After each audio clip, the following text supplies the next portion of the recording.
ఆయుష్మాన్ భారత్ దివస్. ఇది ఏప్రిల్ 30 తారీఖున జరుపుకుంటారు. ఆయుష్మాన్ భారత్ దివస్ ఏప్రిల్ 30న భారతదేశం అంతటా జరుపుకుంటారు. ప్రస్తుత భారత ప్రధాని నరేంద్ర మోడీ 2018లో ప్రారంభించిన ఆయుష్మాన్ భారత్ యోజన చుట్టూ ఈరోజు తిరుగుతుంది. యోజన అనేది భారతీయ జనాభాలోని ప్రధాన వర్గాలకు ఆరోగ్య సంరక్షణ ప్రయోజనాలకు అందించడానికి ఉద్దేశించిన పథకాన్ని సూచిస్తుంది. వారు తమకు అవసరమైన వైద్య సదుపాయాలను పొందలేరు. యూపీఎస్సీ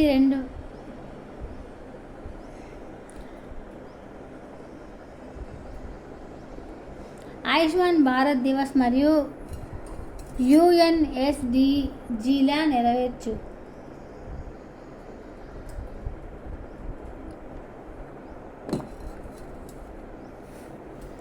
ఆయుష్మాన్ భారత్ దివస్ ఆయుష్మాన్ భారత్ యోజన యొక్క ఆదర్శాలను పెంపొందించడానికి జరుపుకునే రోజు.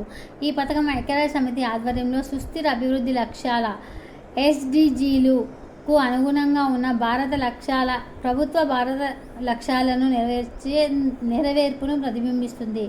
సార్వత్రిక ఆరోగ్య కవరేజీకి సంబంధించిన యుఎన్ యొక్క స్థిరమైన లక్ష్యాలలో ఒకటి ఎవరినీ వదిలిపెట్టవద్దు.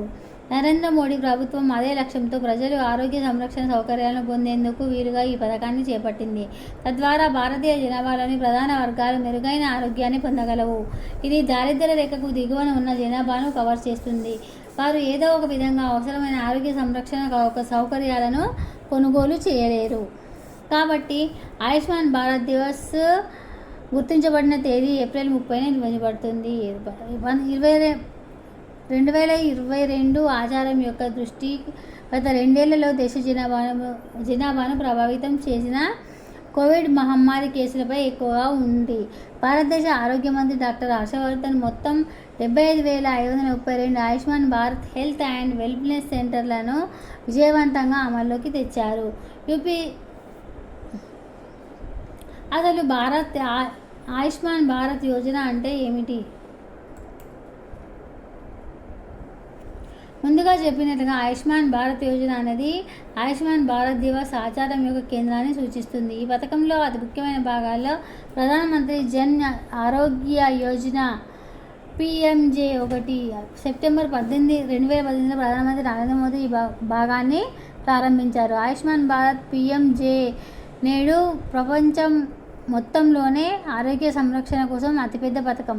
ప్రతి కుటుంబానికి సంవత్సరానికి 5 లక్షల INR కవరేజ్, వెనుకబడిన వారికి ఆరోగ్య కవరేజీని పొందడం దీని యొక్క లక్ష్యం.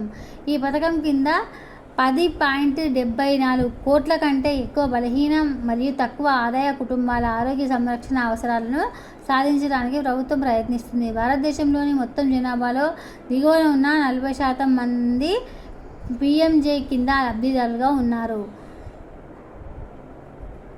ఈ పథకం యొక్క మొత్తం నిధులను భారత కేంద్ర ప్రభుత్వం చేస్తుంది. అదే సమయంలో అమలు ఖర్చులు కేంద్ర మరియు వ్యక్తిగత రాష్ట్రాల మధ్య విభజించబడతాయి. ఈ పథకం యొక్క ముఖ్యమైన లక్షణాల్లో ఒకటి అవసరమైన వ్యక్తులు నగదు రహిత ఆసుపత్రి సౌకర్యాన్ని పొందవచ్చు.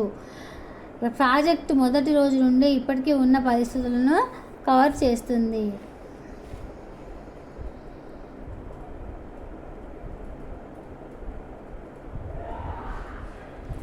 ఆయుష్మాన్ భారత్ వల్ల మనము పేద, బలహీన, బడుగు వర్గాలకు ఇది చాలా ఉపయోగకరంగా ఉంటుందని మనకు తెలుసు. దీనిని మనం ఏప్రిల్ 30 తారీఖున జరుపుకుంటాము. దీనిని ప్రారంభించిన శ్రీ ప్రధానమంత్రి మోడీ గారికి మన తరపున మరొక్కసారి కృతజ్ఞతలు తెలుపుతూ మన ఈ వీడియోని ముగిస్తున్నాము.